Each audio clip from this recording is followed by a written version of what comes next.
Hello, good morning. Good morning for me. It's 9:12 a.m. at Thursday, April 17th. Forgive me, I'm doing this alone, so it's a little awkward. But yes, my name is Rue Taylor, and I am presenting about the race and ethnicity discussion, macro system discussion for Social Work 3020. So yes, hello professors and coworkers. I am really excited to dive into this topic. I think it's pretty near and dear to my heart, and so I look forward to talking about this and hearing your thoughts. Okay. So starting off strong, our first reading of the week was about what makes us multicultural as individuals, but also I think as a larger system, which prompts the questions: what is multiculturalism and what makes us as individuals multicultural? The textbook defined multiculturalism as the degree to which individuals or a culture know about, identify with, and internalize more than one culture. When we think about the degree to which we as individuals know about, like our own cultures, I think many of us might think about American culture, unless you yourself or your family are immigrants. We as a Western society tend to be a bit less, what's the word I'm looking for?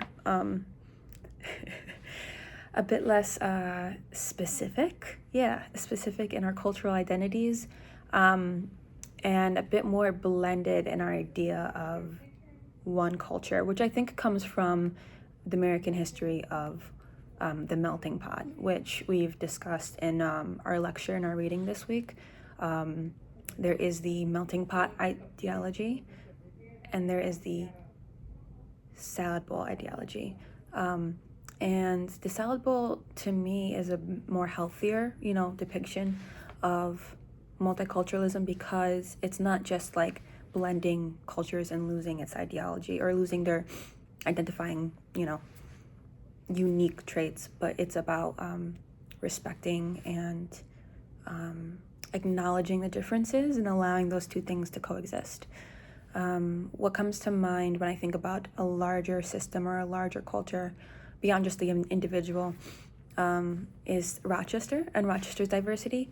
There is a lot of different cultures in Rochester, but this might not be known if you live in certain suburbs, which I have most of my life. I lived in Greece for the longest, and there I experienced multiculturalism to the T. Like, there was so much exposure to different cultures. I remember one time, actually, in like 4th, 5th grade, there was a young girl in my class who was an immigrant. I believe she was Arab or from a West Indian culture, and she didn't speak English. So a lot of our class time, our reading time, was spent helping her understand English. It was kind of an English as a second language class, but she was, in our traditional English standard class. So I remember multiple times in which I was sitting with her and we were reading together, and I was explaining how to pronounce words and blah, blah, blah. And I think that was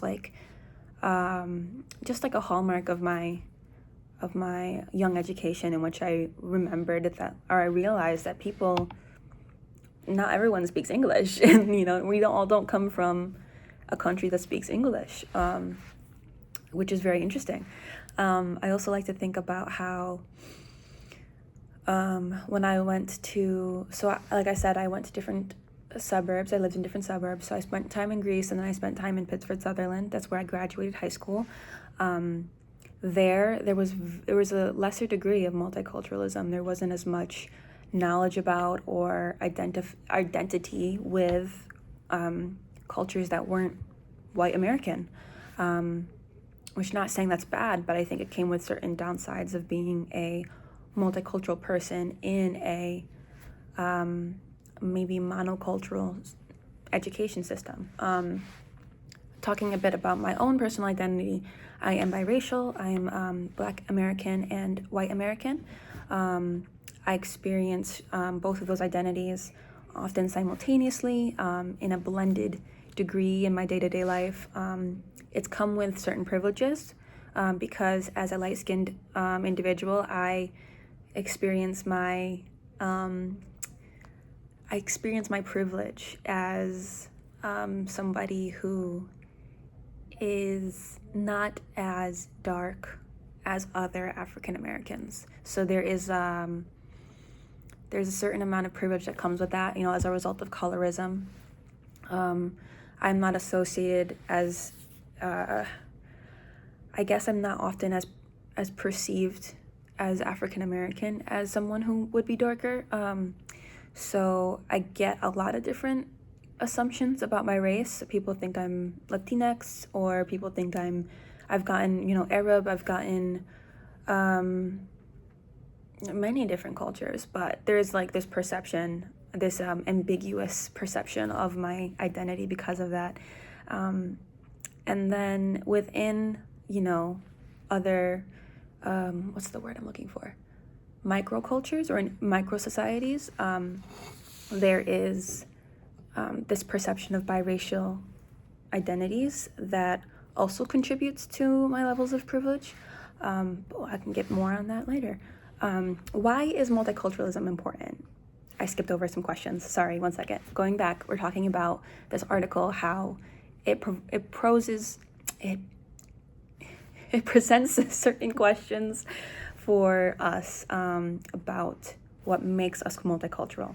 And so in the reading, they ask, how much knowledge do you have about each of your cultures? Me, personally, I feel like I have moderate multiculturalism, moderate knowledge about both sides of my identity. I wouldn't say I'm extremely knowledgeable. In fact, I think I would say that out of both identities, or out of both sides of my family, I have the most knowledge of my white American culture.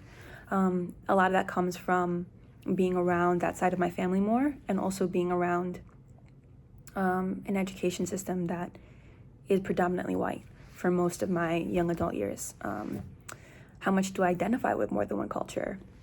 Honestly, despite my education and my upbringing, I identify more with my African American culture. I think I am unable to pass as white, so this perception of a white culture being something that I identify with is super struggling with me. It's super difficult for me to identify with.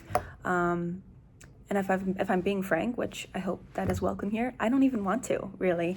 From what I've seen, I don't really enjoy much of the trends of white culture, which is not necessarily a bad thing. I think a lot of that comes from white supremacy. And I'm not saying that white culture in itself is bad. I just think that white supremacy tends to bleed into a lot of white culture. How much have you internalized more than one culture? I feel like I've internalized a bunch from both cultures, but I don't necessarily identify with that, if that makes sense. When I was younger, I had a lot of internalized perceptions of what it means to be Black, what it means to be biracial, what it means to be Black in white spaces. But now as an adult, I am really starting to internalize my own ideas, my own perceptions of what it means to be biracial, what it means to be Black, what it means to be American, and the influences of both of my cultures. Why is this important for social workers? We may have clients who come from a single culture or other cultures, so it's super important for us as social workers to know how an individual experiences their culture and the broader culture. I see multiculturalism as a important aspect of social work, I think, because when we are dealing with marginalized populations, or when we are dealing with people who are most at need, they often will have some kind of identity that is marginalized in some aspect. So understanding how cultures interact within ourselves and with the broader society is super important for being able to effectively help people. Okay, moving on. The second article talks about how leaders are still presumed white by default. I thought the language of this article was very interesting, and I actually had to define it, so I will define it for you all as well. Prototypic, which I think was used multiple times, is defined as representing or constituting an original type after which other similar things are patterned. So this isn't necessarily saying a prescribed leader, or like when we're saying that U.S. respondents prototype a leader as white by default, this is not saying that we are prescribing U.S. leaders as white. This means that we have historically seen leaders to be white, and so there is an easier pathway for people who are white to be moved into positions of leadership. White leaders have been the majority in the U.S. White as for lawmakers, for administrative leaders, for CEOs, since the creation of the United States. Just thinking about our founding fathers, they were mostly all white, and if not white, some form of brown European. Racial assumptions were measured directly through the first study. The second study, they were measured indirectly, and I think in the third study, they were also measured indirectly. Why is that important? Because for the first study, when measured directly, results did not show significant effect of target roles on pursuing the race, meaning there was not a significant direct correlation between leadership and whiteness. However, when looking at people, the participants did choose the person who was more stereotypically white than the other, and when choosing traits, they often chose traits that were stereotypically white. So what does this mean? The experiment presented here shows that the experiments showed or suggested that in the context of the United States, those who are white may be more closely aligned with leadership prototypes than those who are not. Again, prototypes, meaning the precedent set and then the following, trends we see. So for leaders, the selection and evaluation means that the racial gap between white and non-white individuals is there. Like there is a gap between people who are seen as fit to be leaders and or capable of being leaders. I think this can be seen in a lot of the experiences of Black and brown people who have been passed up for leadership roles. I think this can also be seen in a gendered aspect in which women have historically not been seen as being capable of being leaders. I would like to use our most recent election as a great example of that. A lot of people did not think that Kamala Harris would be a great president by pure instance of, or by pure proof, or by pure prejudice of her gender and her race. And I think that's happened a lot in different organizations, in our lawmaking sphere, and in our politics. This is because leadership in the United States has historically been white men. So I feel like it's not a stretch for us to say that that prototype tends to contribute to the progression of leadership, or the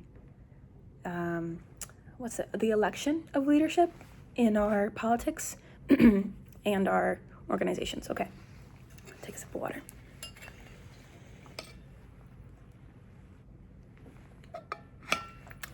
I also want to say, why do we think this is important as social workers to understand how our leadership is defined? I think this is important because we as social workers, if we're working in macro systems, we will understand that a lot of the policies that are being enacted from the top down, remember, I think we talked about tone at the top in our weekly lecture. The tone at the top defines the policies that are enacted or that are placed within social work systems. So if the tone of the top is monocultural, meaning predominantly white and predominantly white policies or perceptions of policies and culture, that means that the systems underneath those leaderships will be predominantly white or will be influenced by this white perspective. So having leadership that is more culturally diverse or that is more culturally competent at being multicultural means better policies for systems, macro systems. Okay, moving on. How Godless Capitalism Made America Multicultural.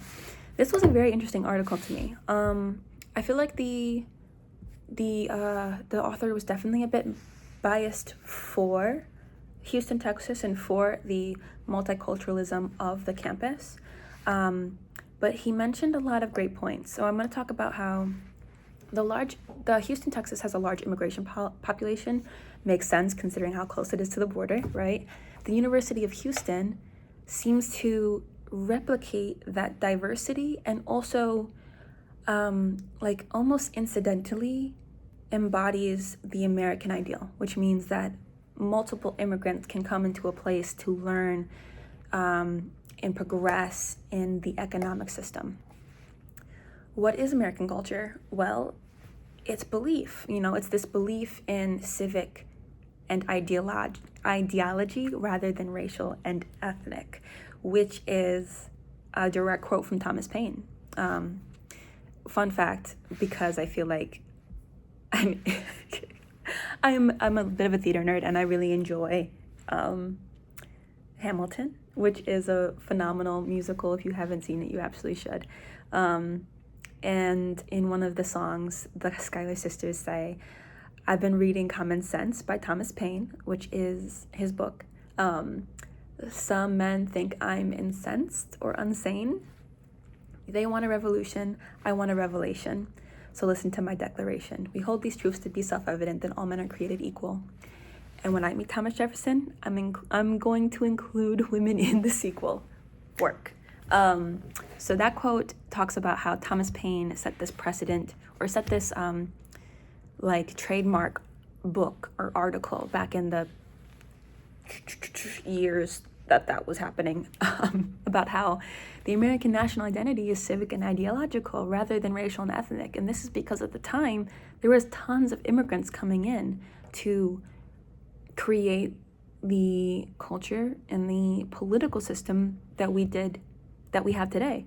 Hamilton, the main character of this musical, wrote so much of our current policies through the federal papers, but also through his work on the economic system. And he was an immigrant. So this idea that our American culture is shaped by immigrants and their belief in ideological advancement, in economic advancement and growth and upward mobility, came from that immigrant mentality. And that continues today. It continues in Houston, Texas. It continues in the University of Houston. The Americans' majority population is changing.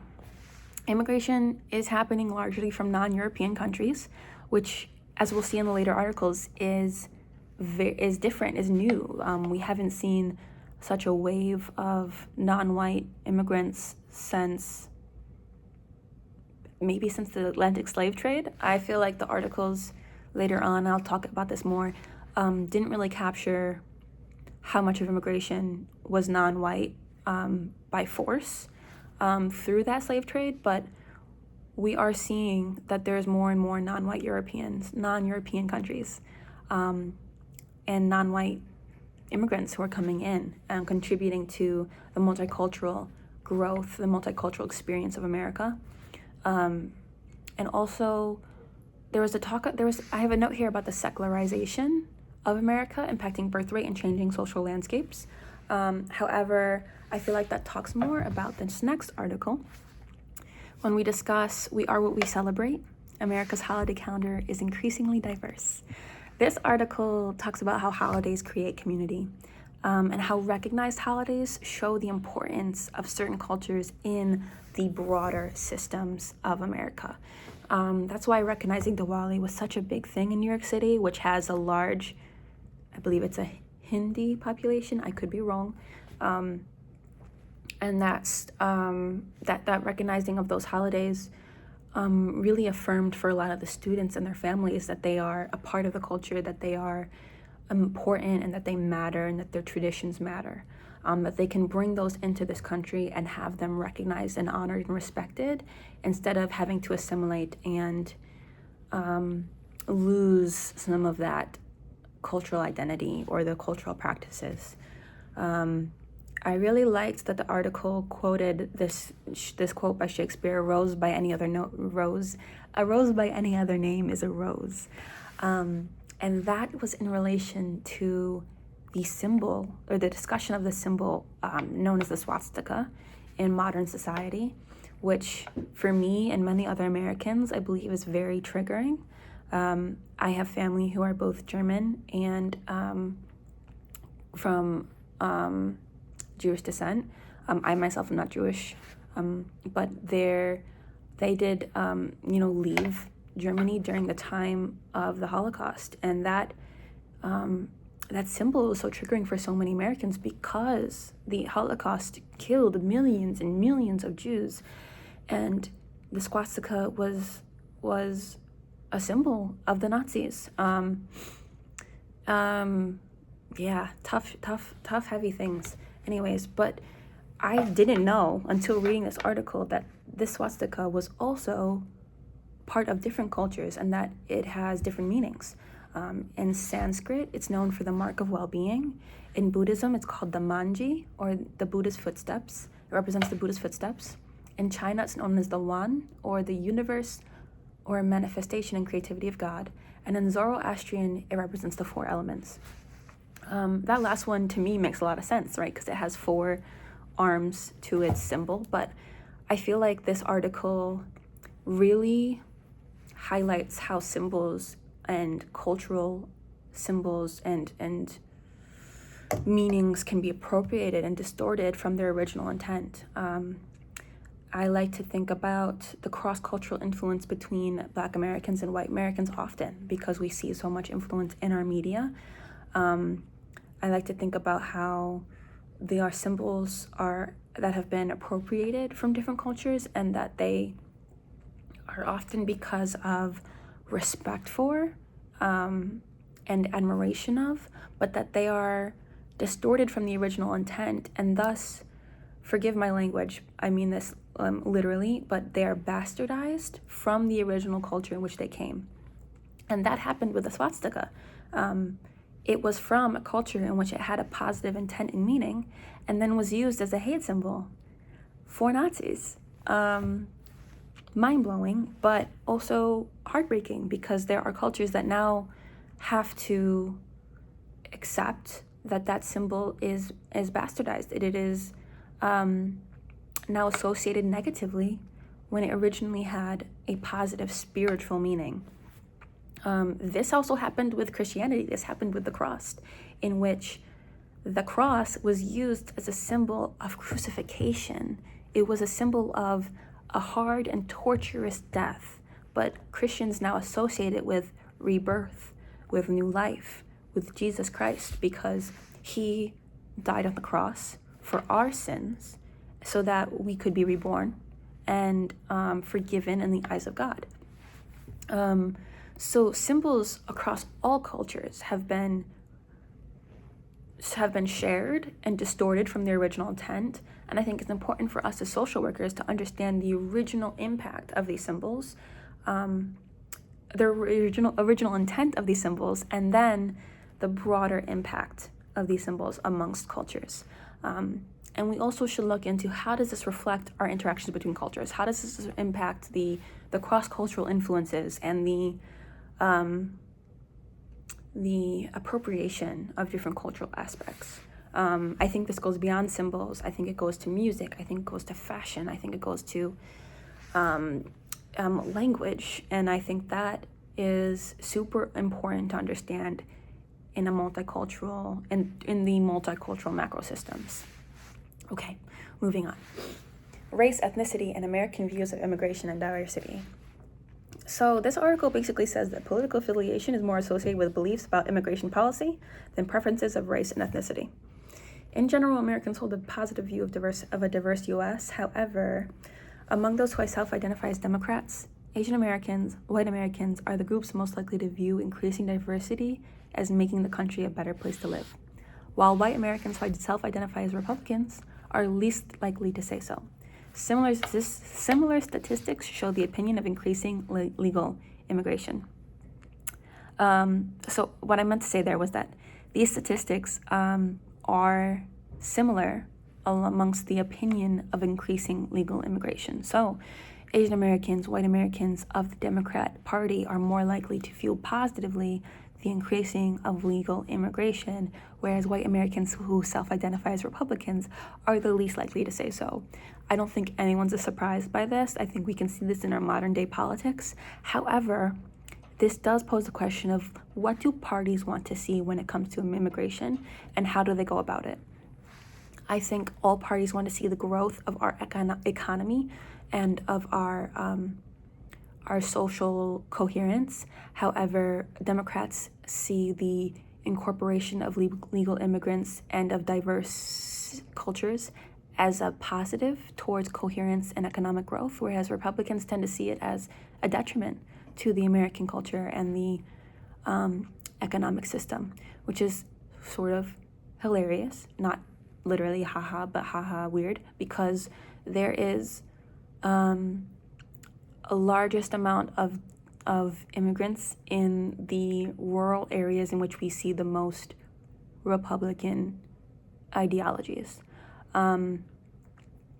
I think I heard about, I think it was a state somewhere in the Midwest that has a large immigration population that is now leaving because of concerns of immigration, forced immigration from the current administration. And we're also seeing mass deportations on a large scale amongst people who are even not immigrants, people who are green card holders and or legal citizens. And I think this is very concerning for us as people, because if the government can tell us who and who can't live here, whether or not they have the documents that are required to live here, then what can stop the government from deporting anybody who disagrees with their policies?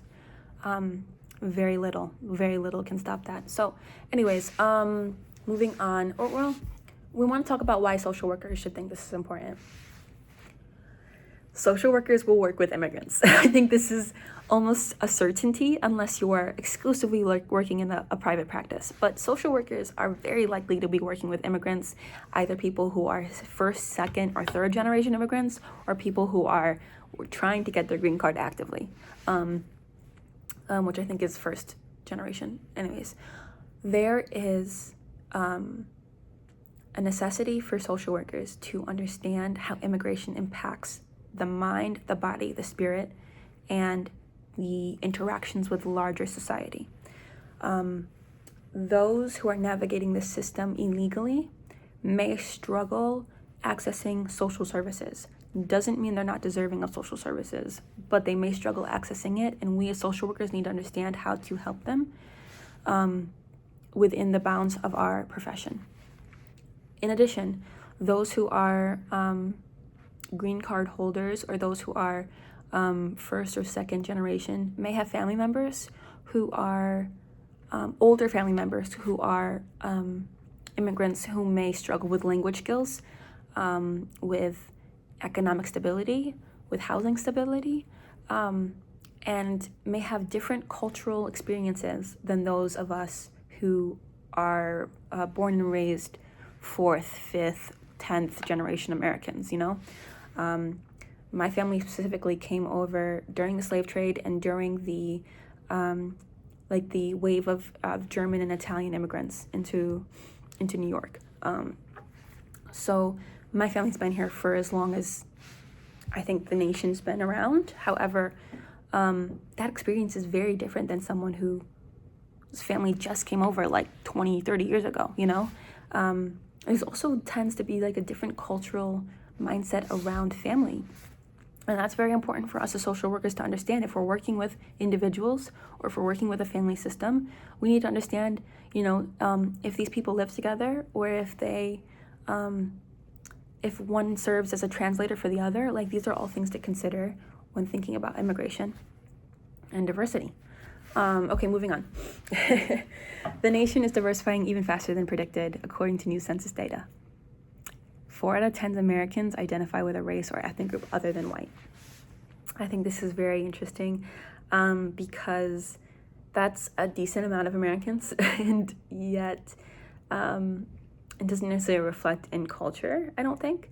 80% of white residents, so this was 80% of white residents in 1980, whereas in 2000, 69.1% of white residents. In addition, the first decade since 1790 in U.S. history showed a decline or lack of growth in white population. Most recently, the 2010 to 2020 showed a significant decline in white population. This contributes to what we said earlier about how white immigration is declining. Most people who are coming to America through immigration avenues are non-white. The study showed that this decline in population under 25, this study shows that this decline in population in white population is especially prominent in the young adults, in the young population, the under 25. A rise in young Latinx, Asian American, and bi or multiracial youth is contributing to the rise of multiculturalism. And this is creating a more diverse society from the bottom up. So even if you as a social worker is not working in a private practice, or you're not working with a family, you might be working with the youth. And if you're working with the youth, you are likely going to be working with a very diverse younger generation than what we had when we were in high school, or what we had when we were in elementary school. Especially if you are Gen X, or millennial, even like later millennial. The Gen Z and Gen Alpha population is extremely more diverse than it has been in the past, or than the younger populations have been in the past. So what you may see in schools, especially if you're working in an inner city school, may be way more diverse than what you've experienced in your own education. So it's very important for us as social workers to recognize how multiculturalism impacts education, how it impacts the younger generations, and how we have a responsibility to be culturally competent, but also humble towards the younger generation as they come up and as they experience the education system and as they experience that young adult into professional growth, which I know social workers can also be involved with. On the macro system, we are going to be seeing policies being made by a population that was predominantly white impacting a population that is predominantly not white. So more and more, I think there's going to be this conflict between, and this is my own ideas and perceptions. This is a Ruth Taylor school of thought, to steal that from Professor Draper. But there's going to be a conflict or some kind of friction between policies coming from a top leadership that is predominantly white towards a very diverse bottom generation. I'm sure we'll see varying opinions of necessary policies amongst our education, our political system, our immigration system. And I believe there may even be a call for more youth in leadership as we go through the next 4 to 8 years, because of just the influence of young politics amongst an older system. I think the American landscape is changing, and politically speaking, there is a lot of room for growth, a lot of room for multiculturalism, and a lot of room for diverse and inclusive practices, which we as social workers have the responsibility to embody in our day-to-day. So, ending this conversation with discussing the impact on social work, our textbook describes how cultural competence is a set of attitudes, skills, behaviors, and policies enabling individuals and organizations to establish interpersonal and working relationships that supersede cultural differences. Love that, because it describes how we should or strive to be multicultural, but we are not perfect human beings, and we are not highly skilled individuals in and of ourselves, especially if we are a sole individual working in a very multicultural world. We need to embody cultural humility.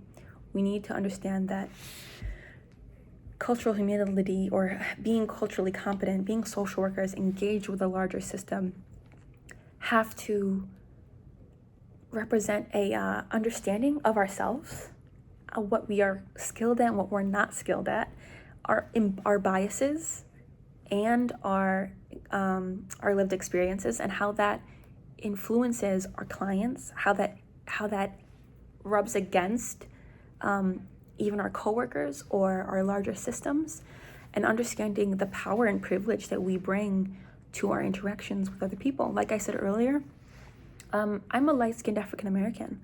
I have a certain amount of privilege towards the larger political system, towards the larger social interactions than a dark-skinned woman would have, or just a darker-skinned individual. I'm also queer. However, I am straight cis passing. I have a certain amount of privilege in not being visibly queer or visibly transgender in the ways that other people have. So there is a level of privilege that I bring to my experience in the world that other people do not have the benefit of. And this does not mean that I am less culturally competent in some ways, but it does mean that I have a certain perspective and a certain experience that clients of mine may not be experiencing, and that they might even be intimidated by. So it is my responsibility to not only show cultural competence towards these demographics, but to be culturally humble when I am interacting with people who do not experience the same power, same privilege, or the same experience. And to embody that cultural humility means to recognize the importance of individual experiences, of diverse character traits, or race or ethnicity or identity markers. There we go. And to demonstrate a curiosity towards helping individuals of multicultural backgrounds be their best selves in their day-to-day. Okay, I'm wrapping this up. That is all I wanted to say, I believe. I hope you enjoyed this conversation. Please let me know your thoughts. To be a culturally humble student, I do not believe I got it all correct, but I am open and accepting to hearing other people's point of views. Okay, ending this as awkwardly as I began it. Thank you. Goodbye.